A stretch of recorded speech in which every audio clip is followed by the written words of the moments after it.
Mr. Mohammed Siddiqui Khan, he left a will telling us exactly why he took these operations out.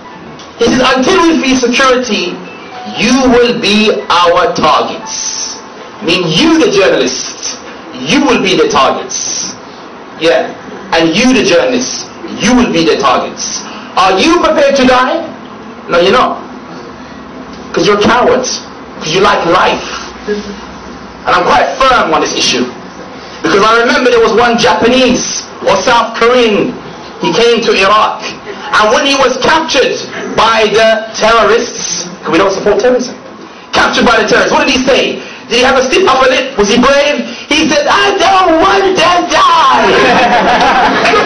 Do you remember that? It was a very heart-wrenching time. Until you stop the bombings, gassing, imprisonment and torture of my people. My people. What does that mean? He's talking about a global mentality. Someone who believes I'm a Muslim. First, last. I know as Friday approaches there'll be many epitaphs and speeches and sermons, and maybe the Archbishop of somewhere and others going to come out and say, you know, we'll go for peace around the world, blah blah blah blah blah blah. But I think if we took the time to read Muhammad Siddiqui Khan's will, we'll see the answer for our problems. Because these people have made a clear statement.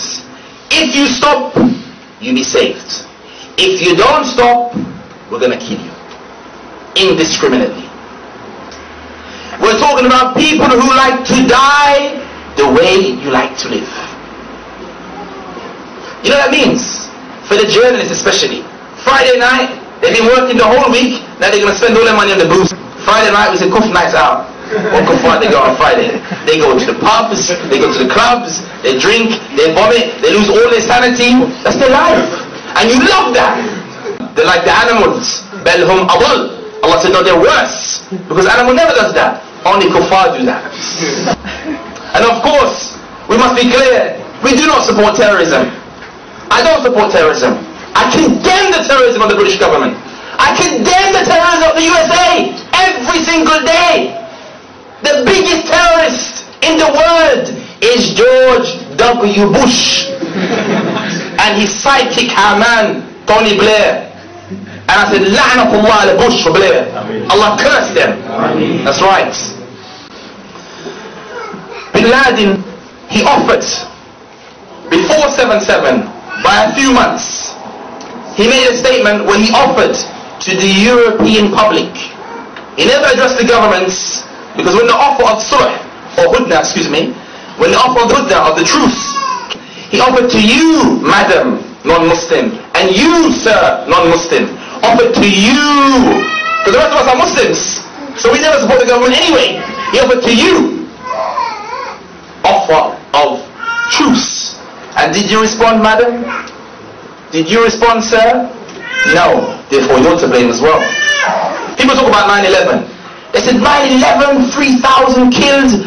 I was watching it just the other day on the news. Subhanallah. That was a day that changed many people's lives. Especially those inside the tower. There was one woman, a black woman, if you remember her, in 9/11. She came out of the smoke and she...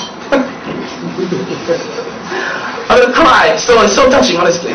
She came out and she said, she's covered inside dust, smoke. And she goes, I was here the last time as well. It's so touching.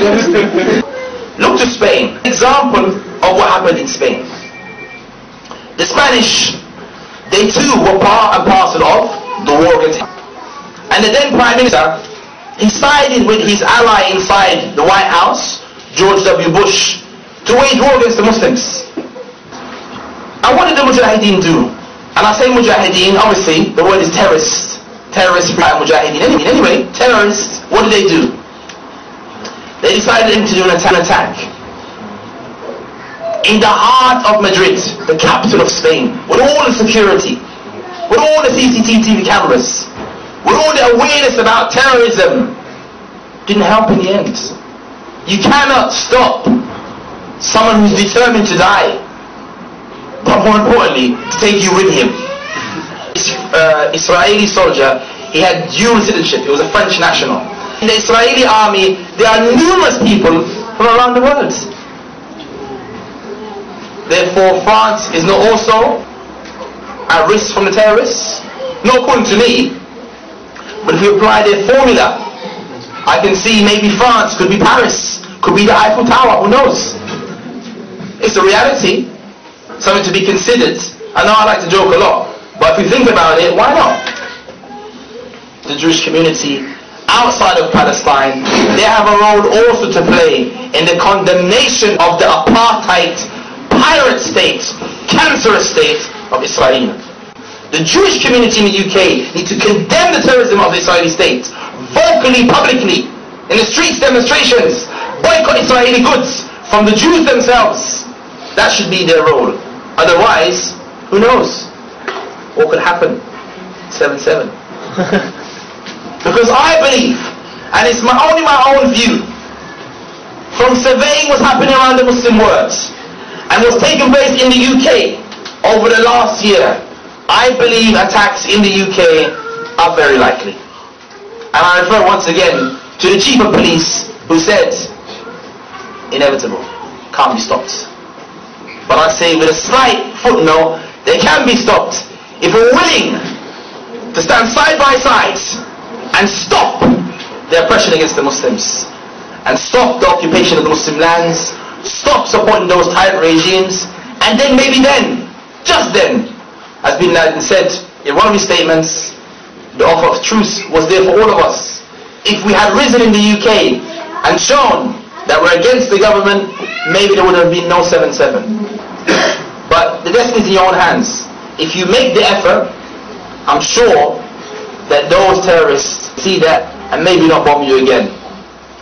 But if you don't, then have no one to blame but yourself.